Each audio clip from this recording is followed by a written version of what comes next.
నమస్కారం. ఏఎస్ఎన్ న్యూస్కి స్వాగతం.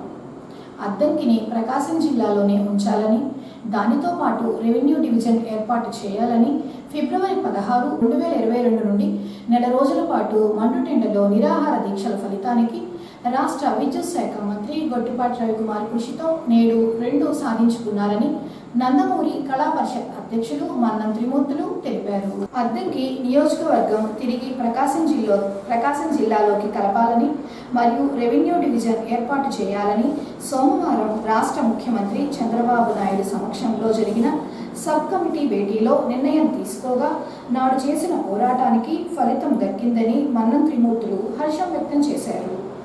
ఎంతో చరిత్ర కలిగిన అద్దంకిని 2022లో ప్రకాశం జిల్లా నుంచి బాపట్ల జిల్లాలోకి కలపగా నాటి పోరాటాలకు నేటికి ఫలితం దక్కిందన్నారు. నాడు వారు చేసిన ఉద్యమానికి ఆనాటి శాసనసభ్యులు, నేటి మంత్రివర్యులు గొట్టిపాటి రవికుమార్ కూడా మద్దతు తెలియజేస్తూ 1,00,000 సంతకాల సేకరణకు సహకరించి సంతకం కూడా చేసి వారిని ప్రోత్సహించారని త్రిమూర్తులు గుర్తు చేశారు. ఎంతో చరిత్ర గల అద్దంకిని గతంలో 2022లో ప్రకాశం జిల్లాలో ఉన్న అద్దంకిని బాపట్ల జిల్లాలో అనైతికంగా జిల్లాల విస్తరణలో భాగంగా ఆ రోజు చేశారు.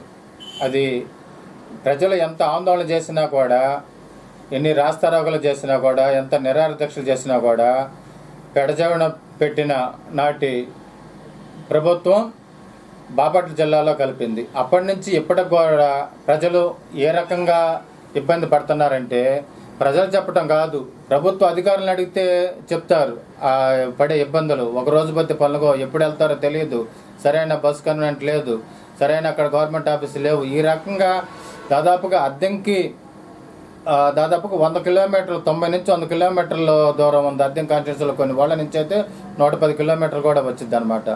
ఈ రకమైన ఇబ్బందులు ప్రజలు గమనించి ఎంత మొత్తుకున్నా కూడా వాళ్ళ నిర్ణయం తీసుకొని బాపట్ల జిల్లాలో కలపటమైంది. ఆ రోజు దాదాపుగా మండు టెండలో మార్చిలో నెల రోజుల పాటు అన్ని ప్రజా సంఘాలను కలుపుకొని పార్టీలకు అతీతంగా బంగ్లా రోడ్డులో రిలే నిరాహార దీక్షలు చేయడమైనది. ఆ రోజు దాదాపు ప్రజలందరూ కూడా పాల్గొని ఆఖరికి ప్రజా బ్యాలెట్ కూడా మేము సేకరించాం. ఒక్కళ్ళు కూడా బాపట్ల జిల్లాలో కలిపితే మంచిదని ఒక్కళ్ళు కూడా ఇవ్వలేదన్నమాట. దాదాపుగా 650-700 మందిని మనం సేకరిస్తే ఒక్కళ్ళు కూడా బాపట్ల జిల్లాలో కలిపితే మంచిదని ఒక్కళ్ళు కూడా ఇవ్వలేదన్నమాట. ఆ రకంగా సేకరించినా కూడా ఆఖరికి ఆర్టీ ఇన్ఫర్మేషన్ కూడా తీసుకున్నాం ఎంఆర్ ఆఫీస్ నుంచి. మీరు ప్రజల వద్ద నుంచి ఎక్కడైనా సెమినార్ నిర్వహించారా, ప్రజల అభిప్రాయాలు తీసుకున్నారా, ఏ ఊళ్ళైనా సభలు జరిపారా ఈ జిల్లాల విస్తరణలో భాగంగా అంటే మేము ఎక్కడ జరపలేదంటే ఆర్టీ ఇన్ఫర్మేషన్ కూడా రికార్డు పరంగా మాకు ఇచ్చారు. ఆ రకంగా అనైతికంగా జరిగిన ఆనాటి జిల్లాల విస్తరణ నేడు మంచి రోజులు వచ్చి దాదాపుగా ఆనాడు జరిగిన రిలే నిరసనలు కానీ, నేడు రాష్ట్ర విద్యుత్ శాఖ మంత్రులు శ్రీ గొట్టిపాటి రవికుమార్ గారి చొరవతో కానీ, కృషితో కానీ ఈరోజు అద్దంకి నియోజకవర్గాన్ని ప్రకాశం జిల్లాను కలుపుతున్నామని ఈరోజు గెజెట్లో అది రాబోతుందని వాట్సాప్ మెసేజ్ల ద్వారా కొంతమంది తెలియజేయడం ద్వారా మనం తెలుసుకున్నాము. అది అందరం కూడా హర్షించదగ్గ విషయం. ఎందుకంటే 2018లో రెవెన్యూ డివిజన్ కోసం 57 రోజులు చేసాం మంటునేండలో. 57 రోజులు బంగ్లా రోడ్లోనే 57 రోజులు దాదాపుగా చేసాము. ఆఖరికి పోలీసుల ఉత్తర్వుతోటి 43, 44, 45 డిగ్రీలు వస్తుందని చెప్పి పోలీసుల ఉత్తర్వులతోటి ఆ రోజు నిరాహార దీక్షలు మానుకున్నాము. ఆ రోజు దాదాపుగా 50-57 రోజులు చేసినాక ఆనాడు ఆ రోజు రెవెన్యూ డివిజన్ చేసిన నిరాహార దీక్షలు కానీ, లేకపోతే తర్వాత 2022లో చేసిన అద్దంకి నియోజకవర్గాన్ని ప్రకాశంలో ఉంచమని చేసిన రిలే నిరదీక్షలు కానీ ఇవన్నీ కూడా ప్రజల పోరాటంతోనే ఈరోజు మనం సాధించుకున్నాం. దానికి తగ్గ ఎమ్మెల్యే గారి కృషి, రాష్ట్ర విద్యుత్ శాఖ మంత్రి గొట్టిపాటి రవికుమార్ గారి కృషితోటి ఈరోజు దీన్ని మనం సాధించుకున్నాం. దీంట్లో పాల్గొన్న ప్రజలు కూడా అందరూ కూడా ప్రతి పట్టణ ప్రజా సంఘాలు కానీ, అద్దెంకులు కానీ, సాహితీ సంస్థలు కానీ, అందులో పాల్గొన్న టీచర్స్, అడ్వకేట్స్ ప్రతి ఒక్కళ్ళు కూడా, టైలర్స్ మొత్తం కూడా, స్టూడియో వాళ్ళు అందరూ కూడా పాల్గొన్నారు. ఎందుకంటే వాళ్ళని అవేర్నెస్ చేసి మనం కూర్చోబెట్టు. ఎందుకంటే ఈ రకంగా అయితే మనకి ఇబ్బంది అయింది. ఎంతో చరిత్ర గల అద్దంకిని అభివృద్ధి పదంలో ముందుకు నడిపించాలంటే మనం రెవెన్యూ డివిజన్ కావాలా, ఎంతో చరిత్ర గల అద్దంకిని మనం ఒంగోలులో ఉంచుకోవాలంటే బాపట్ల కలిపిన దాన్ని మనం రిజెక్ట్ చేయించి మళ్ళీ కలుపుకోవడానికి పోరాటం చేయాలని చెప్పి ప్రజల భాగస్వామ్యంతో పోరాటంతోనే ఇది ఈరోజు మనం సాధించుకున్నాము. స్టాఫ్ అండ్ వర్కర్స్ ఫెడరేషన్ రాష్ట్ర అధ్యక్షులు సిహెచ్ఈ సుందరయ్య అక్రమ సస్పెన్షన్ రద్దు చేయాలని, లేని పక్షంలో ఆందోళనలు తీవ్రంగా ఉంటాయని ఎస్డబ్ల్యూఎఫ్ యూనియన్ జిల్లా కార్యదర్శి తిరుపతి రెడ్డి హెచ్చరించారు. సుందరయ్య అక్రమ సస్పెన్షన్ రద్దు చేయాలని కోరుతూ మంగళవారం ఎస్డబ్ల్యూఎఫ్ యూనియన్ ఆధ్వర్యంలో అద్దంకి ఆర్టీసీ డిపోలో ధర్నా చేశారు. ఈ సందర్భంగా ఆయన మాట్లాడుతూ ఏలూరు డిపో ఆధ్వర్యంలో నిర్వహిస్తున్న ఆయిల్ బంకు నందు 82 లక్షల రూపాయలు అవినీతి జరిగిందని, దానిపై ఆడిట్ అధికారులు నిర్ధారించగా కొంతమంది అధికారులు 60 లక్షల రూపాయలు చెల్లించారని, మిగిలిన సొమ్మును చెల్లించాలని సుందరయ్యను మరియు ఇతర ఉద్యోగులపై ఒత్తిడి చేస్తున్నారని, అవినీతిలో వీరికి సంబంధం లేకపోయినా డబ్బు చెల్లించలేదని సుందరయ్యను అక్రమంగా సస్పెన్షన్ చేశారని, తక్షణమే సస్పెన్షన్ రద్దు చేసి అవినీతి పరులను గుర్తించి వారికి కఠినంగా శిక్ష పడే విధంగా చూడాలని తిరుపతి రెడ్డి డిమాండ్ చేశారు. అవినీతిలో బాగా అవినీతి జరిగిందని 4 ఉద్యోగులను సస్పెండ్ చేయడం జరిగింది. దీనికి ఏమాత్రం సంబంధం లేని స్టాఫ్ అండ్ వర్కర్స్ ఫెడరేషన్ రాష్ట్ర అధ్యక్షుల్ని సస్పెండ్ చేశారు. అయితే ఈ తంతంతా 4 సంవత్సరాల కాలం నుంచి జరుగుతూ ఉంది. ప్రధానంగా ఇది ప్రైవేటు వ్యక్తుల చేతుల్లోనే నిర్వహణ జరుగుతూ ఉంది. ఇప్పుడు మనం గమనించాల్సింది ప్రైవేటు వ్యక్తుల చేతుల్లోనే జరుగుతూ ఉంది. ఆ ప్రైవేటు వ్యక్తికి నెలకు 12,000 రూపాయల జీతం మాత్రమే ఇస్తున్నారు. అది ఒక అంశమైతే ఈరోజు 82 లక్షల రూపాయలు అవినీతి చేసిన వ్యక్తి బ్రహ్మాండంగా ఏలూరులో బిల్డింగ్ కొట్టుకొని ఎంజాయ్ చేస్తూ ఉంటే అతని మీద చర్యలు తీసుకోకుండా ఎవరైతే సంబంధం లేని వ్యక్తులు ఉన్నారో వాళ్ళని సస్పెండ్ చేయడం జరిగింది. ఇదే సరైనది కాదు. అందువల్ల స్టాఫ్ అండ్ వర్కర్స్ ఫెడరేషన్ రాష్ట్ర అధ్యక్షుడిని బేషరతుగా సస్పెన్షన్ నుంచి తొలగించి ఉద్యోగం ఇవ్వాలనేసి ఈ సందర్భంగా కోరుతా ఉన్నాము. అట్లాగే 4 సంవత్సరాల నుంచి జరుగుతూ ఉంటే ఈ డిపిటిఓలు కానీ, డిఎంలు కానీ, ఇతర సూపర్వైజర్లు కానీ ఏం చేస్తూ ఉన్నారు? గుడ్డి గుర్రానికి ఏమైనా పళ్ళు తగ్గుతూ కూర్చున్నారు అనేది మేము ఈ సందర్భంగా అడగదలుచుకున్నాము. ఎందుకంటే 82 లక్షలు అవినీతి జరిగిన తర్వాత అధికారులు సుమారు 60 లక్షలు ఇప్పటికే జమ చేశారు. డిపిటిఓలు, డిఎంలు అంటే ఎవడైనా ఒకడు దొంగతనం చేసి డబ్బులు వెనక్కి తిరిగిస్తే వాడిని కేసులు లేకుండా తొలగిస్తారా? ఈ పాటికే ఎవరైతే అవినీతికి పాల్పడ్డాడో అతని బ్యాంక్ అకౌంట్లు సీజ్ చేయడం కానీ, అతని మీద క్రిమినల్ కేసులు పెట్టి చర్యలు తీసుకోవాల్సింది పోయి సంబంధం లేని సుందరయ్యను సస్పెండ్ చేశారు. అట్లాగే ఇతర ఎంప్లాయీస్ నాయకులను కూడా సస్పెండ్ చేయడం జరిగింది. ఇది ఏమాత్రము సరైన పద్ధతి కాదని మేము సందర్భంగా చెప్తా ఉన్నాము. అట్లాగే ఎక్కడైతే అవినీతి జరిగిందో మొత్తాన్ని రాష్ట్ర ప్రభుత్వం ద్వారా కానీ, డిపార్ట్మెంట్లో ఉన్న విజిలెన్స్ ద్వారా కానీ మొత్తము విచారణ చేసి అసలైన దోషులను శిక్షించాలి. మొత్తం ఈ పాటికే మిగిలి 22 లక్షల రూపాయలు ఇంకా కట్టాల్సి ఉంది. అయితే ఇప్పుడు 4 సస్పెండ్ చేశారు. వీళ్ళ మీద బలవంతంగా ఒత్తిడి చేసి మీరు తలా 5 లక్షల రూపాయలు కట్టండి, మిమ్మల్ని కూడా వదిలేస్తామని చెప్తా ఉన్నారు. ఇది మాకేమాత్రం సంబంధం లేదు, మేము కట్టే ప్రసక్తి లేదని చెప్పారు. అందుకని సస్పెండ్ చేశారు. దీనివల్ల సస్పెండ్ చేసిన వాళ్ళ మీద ఎటువంటి చర్యలు తీసుకోకుండా బేషరతుగా ఈ సస్పెన్షన్ రద్దు చేసి వెంటనే ఉద్యోగాలకు తీసుకోవాలనేసి ఈ సందర్భంగా చెప్తా ఉన్నాము. బాబులు చూడడానికి కేటాయించడం జరుగుతూ ఉంది.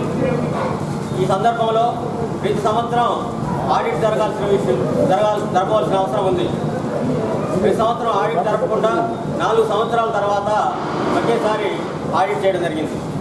దానిలో 82 లక్షల రూపాయలు అవినీతి జరిగినట్లుగా ఆడిట్ అధికారులు కనుగొనడం జరిగింది. అంటే 4 సంవత్సరాల్లో 82 లక్షల రూపాయలు అవినీతి జరిగింది. దీన్ని ఇప్పుడు బయటికి తీసి దీని బాధ్యుల్ని ఎవరిని చేస్తారనేది చూడాలి. చూసి దాంట్లో అప్పటి నుంచి ఉన్నటువంటి డిపో మేనేజర్లు, సూపరింటెండెంట్లు మరియు కింద అధికారులు వీళ్ళందరితోటి మాట్లాడి మీరు డబ్బులు కట్టినట్లయితే మీ పైన చర్యలు ఉండవని చెప్పేసి యాజమాన్యం చెప్పింది. ఈ సందర్భంగా 2-3 డిపో మేనేజర్లు మారారు. ఈలోపు డిపో మేనేజర్లు, సూపరింటెండెంట్లు వీళ్ళు మొత్తం కలిపి 50 లక్షల రూపాయలు జమ చేశారు. డిపార్ట్మెంట్కి జమ చేశారు. ఇంకా 32 లక్షలు రికవర్ అవ్వాల్సింది. ఈ సుందరయ్య గారు ఆఫీస్లో వర్క్ చేస్తూ ఉంటారు సీనియర్ అసిస్టెంట్ అయినా. బంకులో అవినీతి జరిగితే డిపో మేనేజర్ ఆఫీస్లో సిబ్బందికి ఎలా తెలుస్తుంది? వాళ్ళు తీసుకొచ్చింది కట్టించుకోవడం, వాళ్ళు ఇచ్చినటువంటి కాగితాల ప్రకారం బ్యాంకులో జమ చేయడం ఇలాంటి సంబంధం ఉండదు. అయినప్పటికీ వీళ్ళని కూడా డబ్బులు కట్టమని అడిగారు. దీంట్లో మా యొక్క ప్రమేయం ఏమీ లేదు, మేము డబ్బులు కట్టాల్సిన అవసరం లేదు అని చెప్పినందువల్ల ఇప్పుడు ఎస్డబ్ల్యూఎఫ్ రాష్ట్ర అధ్యక్షులు సుందరయ్య గారు మరో 3 ఎంప్లాయీస్ని సస్పెండ్ చేయడం జరిగింది. ఇది పూర్తి అన్యాయం అని చెప్పేసి స్టాఫ్ అండ్ వర్కర్స్ ఫెడరేషన్గా మేము తీవ్రంగా ఖండిస్తూ ఉన్నాం. డబ్బులు ఎలా కడతారు అని మేము చెప్తా ఉన్నాం. ఇటువంటి దాంట్లో విషయంలో సుందరయ్య గారి యొక్క ప్రమేయం కానీ మిగిలిన ఉద్యోగస్తుల యొక్క ప్రమేయం కానీ ఏమీ లేదు. వాళ్ళందరినీ అనుకోవాలి, ఉద్యోగుల వేదికలను రద్దు చేయాలి, అక్రమ సస్పెన్షన్లో రద్దు చేయాలి, సుందరయ్య గారి అక్రమ సస్పెన్షన్లో డ్యూటీకి తీసుకోవాలి, సుందరయ్య గారిని డ్యూటీకి తీసుకోవాలి, సుందరయ్య గారిని రద్దు చేయాలి, సుందరయ్య గారి జిందాబాద్ స్టాఫ్ అండ్ వర్కర్స్ ఫెడరేషన్, జిందాబాద్ స్టాఫ్ అండ్ వర్కర్స్ ఫెడరేషన్ రద్దు చేయాలి, సుందరయ్య గారి అక్రమ సస్పెన్షన్లో రద్దు చేయాలి.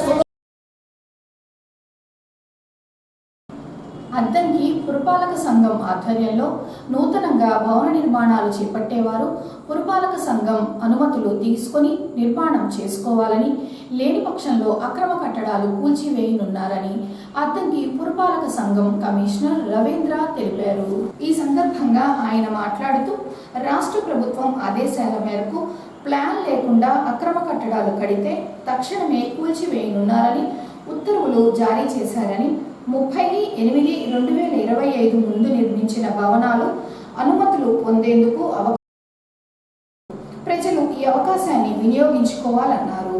అద్దంకి పురపాలక సంఘ పరిధిలో కొత్తగా ఇళ్లు కట్టుకునేవారు తప్పనిసరిగా ప్లాన్ అప్రూవల్ తీసుకొని భవన నిర్మాణాలు చేసుకోవాలని, ప్లాన్ లేకుండా భవన నిర్మాణాలు చేపడితే అక్రమ కట్టడాల కింద కూల్చివేయడం జరుగుతుందని కమిషనర్ రవీంద్ర హెచ్చరించారు.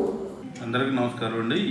ఈ అద్దంకి పురపాలక సంఘంలో ఏదైతే ప్లాన్ లేకుండా అనాథరైజ్గా నిర్మిస్తున్నటువంటి కట్టడాలన్నిటి కూడా తొలగించవలసిందిగా ప్రభుత్వం నుంచి ఉత్తర్వులు వచ్చినాయి. కాబట్టి ప్రతి ఒక్కరు కూడా ప్లాన్ తీసుకోవడానికి ఏర్పాట్లు చేసుకోవాలని తెలియజేస్తాము. అదేవిధంగా గతంలో 31/8/2025 ముందు నిర్మించిన ప్లాన్లే ఇళ్ళు ఏమన్నా డీవియేషన్ కట్టినా అంతస్తులు అదనంగా అంతస్తులు చేసినా కూడా వాటన్నిటిని కూడా రెగ్యులర్ చేసుకునే అవకాశం అయితే GOMS నెంబర్ 225 12/11/2025లో మంజూరు చేయడం జరిగింది. కాబట్టి ప్రతి ఒక్కరూ వాళ్ళకి సంబంధించినటువంటి బిల్డింగ్ పెనలైజేషన్ స్కీమ్ కింద బిల్డింగ్ రెగ్యులైజ్ చేసుకోవాలని కోరుతా ఉన్నాం. అట్లా చేసుకొని అట్లా అనాథరైజ్డ్ బిల్డింగ్స్ అనేవి ఐడెంటిఫై చేసి వెంటనే తొలగించడానికైతే చర్యలు తీసుకోబడతాయి. కాబట్టి ప్రతి ఒక్కరిని కన్స్ట్రక్షన్కు ముందు ప్లాన్ తీసుకోవడం, అదేవిధంగా కట్టుబడి అనేది ప్లాన్ ప్రకారం కట్టడానికి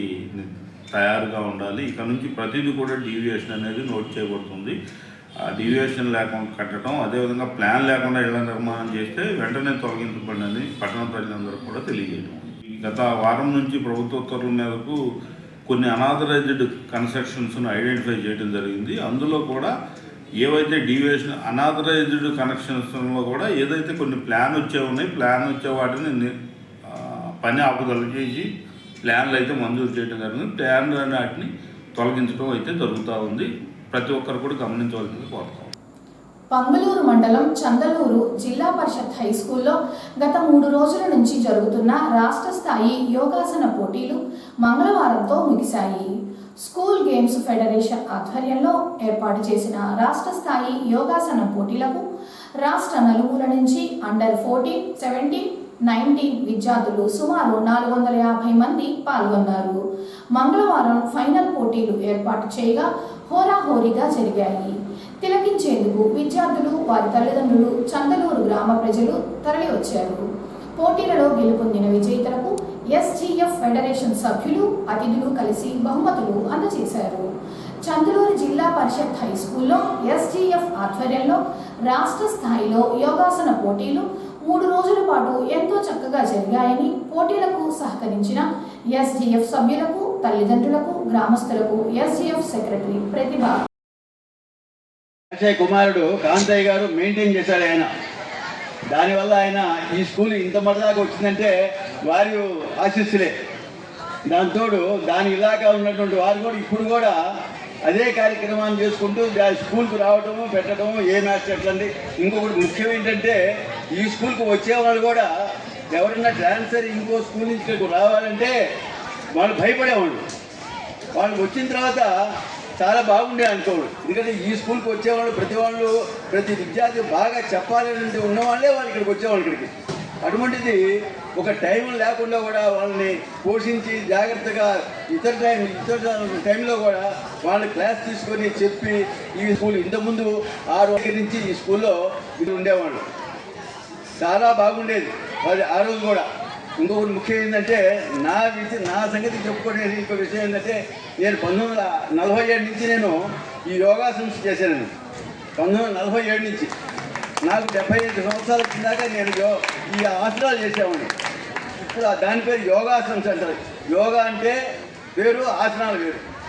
యోగా అంటే మనం ముక్కు నుంచి గాలి పీల్చడము, ముక్కు నుంచి గాలి వదలడము, స్తంభించడం.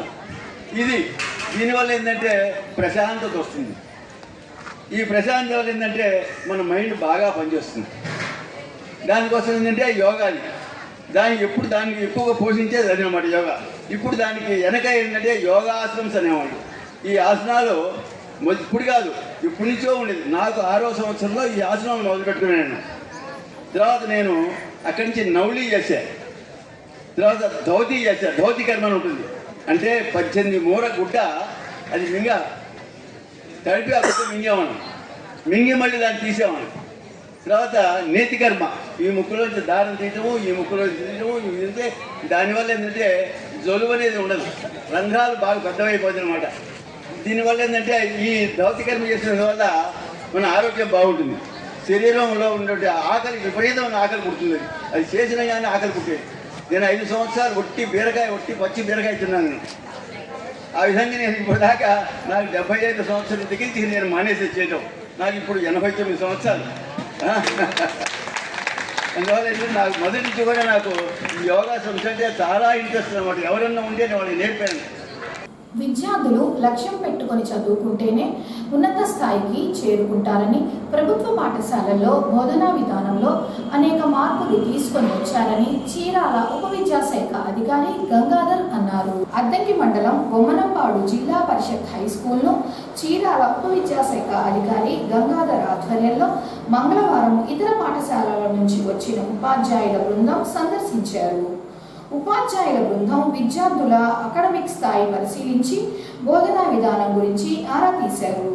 స్కూల్ రికార్డులు, మధ్యాహ్న భోజన పథకం చూసి రికార్డులో నమోదు చేశారు. బొమ్మనంపాడు జిల్లా పరిషత్ హై స్కూల్లో బోధనా తీరు, రికార్డులు, మధ్యాహ్న భోజన పథకం ఎంతో చక్కగా ఉందని ఉప విద్యాశాఖ అధికారి గంగాధర్ తెలిపారు. 2026 10వ తరగతి పబ్లిక్ పరీక్షల్లో విద్యార్థులందరూ మంచి మార్కులతో పాస్ అయ్యే విధంగా ప్రణాళికలు సిద్ధం చేసుకోవాలని గంగాధర్ ఆదేశించారు. అకాడమిక్ ఫోరం తరఫున ఈరోజు జిల్లా పరిషత్ ఉన్నత పాఠశాల బొమ్మనంపాడుని సందర్శించడం జరిగింది. ఈ సందర్శనలో అందరూ విద్యార్థుల అకాడమిక్ స్థాయిని పరిశీలించడం జరిగింది. మొత్తం 7 టీచర్లు సబ్జెక్టు వారీగా ప్రతి ఉపాధ్యాయుని యొక్క బోధనలను మరియు విద్యార్థుల సామర్థ్యాలని పరిశీలించి రికార్డు నమోదు చేయడం జరిగింది. మరి పాఠశాలలో మరి MDM మరియు ఇతర రికార్డులు కూడా పరిశీలించడం జరిగింది. వీటన్నిటిలో విద్యార్థుల స్థాయి వీటన్నిటిని గమనించడం జరిగింది. అని పాఠశాల పనితీరు, పాఠశాల ఉపాధ్యాయుల పనితీరు, అలానే రికార్డ్స్ అన్నీ సక్రమంగానే నిర్వహిస్తున్నారని సంతృప్తికరంగా ఉందని తెలియజేస్తున్నాను.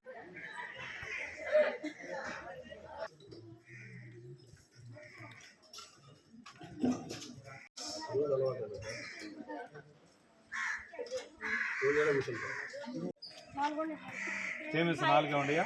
ఆయన 5 ఉండి అంటే చెప్పు.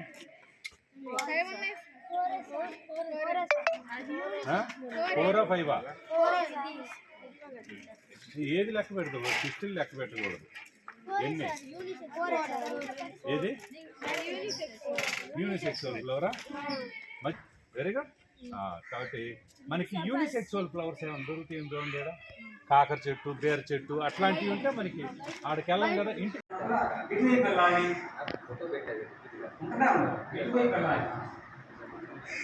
వెళ్ళాలి, ఎక్కడ ఏముంది మనం చూడటానికి ఇవన్నీ దిగాలన్నా కూడా నా పని ఎవరికైనా. మరి అట్లా అంటే మ్యాప్ అనేది మన రోజులు నిధులతో ఉంటాయి. ఏదైనా సరే వాళ్ళకి మ్యాప్ అన్నామంటే ఇటలీ అనగానే ఇటలీ ఎక్కడ ఉంది, బ్రిటన్ ఎక్కడ ఉంది తెలుసుకో, ఎమ్మటే తెలుసుకోవాలి. ఇటలీ ఇటలీ ఏమన్నా